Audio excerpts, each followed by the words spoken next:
সভাপতি জামাত চৌধুরী আমাদের মাঝে উপস্থিত রয়েছে।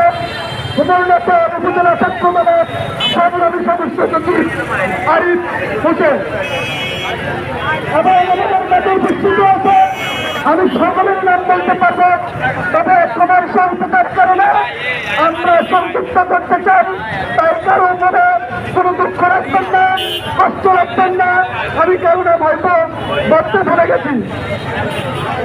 আমাদের সরকারি কলেজ ছাত্র দলের সংগ্রামী সাধারণ সম্পাদক সভাপতি সহ নেতৃবৃন্দ এখানে উপস্থিত রয়েছে।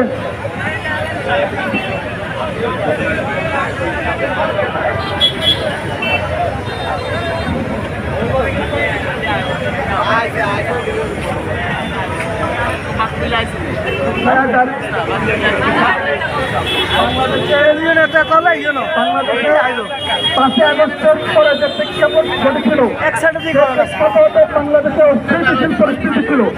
সেই অস্থিতিশীল পরিস্থিতির কারণে আমাদের বাংলাদেশে আমাদের সাংগঠনিক ছাত্র দলের সাংগঠনিক অভিভাবক জনাব তারেক রহমান আমাদের দেশকে স্থিতিশীল করার জন্য সাংগঠনিক কার্যক্রমকে একটু দীর্ঘদিনে চালিয়েছেন।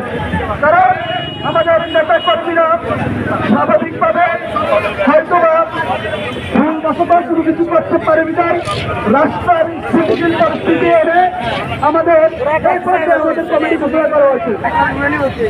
সংগ্রামী ছাত্র বন্ধুগণ, আপনারা সবাই বাংলাদেশ জাতীয়তাবাদী ছাত্রদল এশিয়া মহাদেশের একটি বৃহত্তর সংগঠন। আপনারা জানেন বাংলাদেশ জাতীয়তাবাদী ছাত্রদল একটি সাধারণ শিক্ষার্থী বান্ধব সংগঠন। বাংলাদেশ জাতীয়তাবাদী ছাত্রদল রাজপথে লড়াই করা সংগঠন। বাংলাদেশ জাতীয়তাবাদী ছাত্রদল রাজপথে রক্ত দিয়ে মুক্ত করা সংগঠন। বাংলাদেশ জাতীয়তাবাদী ছাত্রদল পাকিস্তান বুকে আগুন লাগিয়ে দেওয়া সংগঠন। বাংলাদেশ জাতীয়তাবাদী ছাত্রদলের প্রতিটি নেতা কর্মী গত 17 বছর ঘরে ঘুমাতে পারে না। প্রতিটি নেতা কর্মীর বিরুদ্ধে সরকার। বাংলাদেশ জাতীয়তাবাদী ছাত্রদল রাজপথের থেকে ছাত্র জনতাকে নিজের পিতার রাজ্য প্রজারত্ব দিয়ে এদেশকে প্রতিষ্ঠিত করেছে। সংগ্রামী সাথী বন্ধুরা, আমি বক্তব্য বলবো, আমি বলবো আমাদের নেতা জনাব তারেক রহমান এদেশকে একটি সমৃদ্ধ সাহিত্য হিসেবে গড়ে তুলবেন। আমাদের নেতা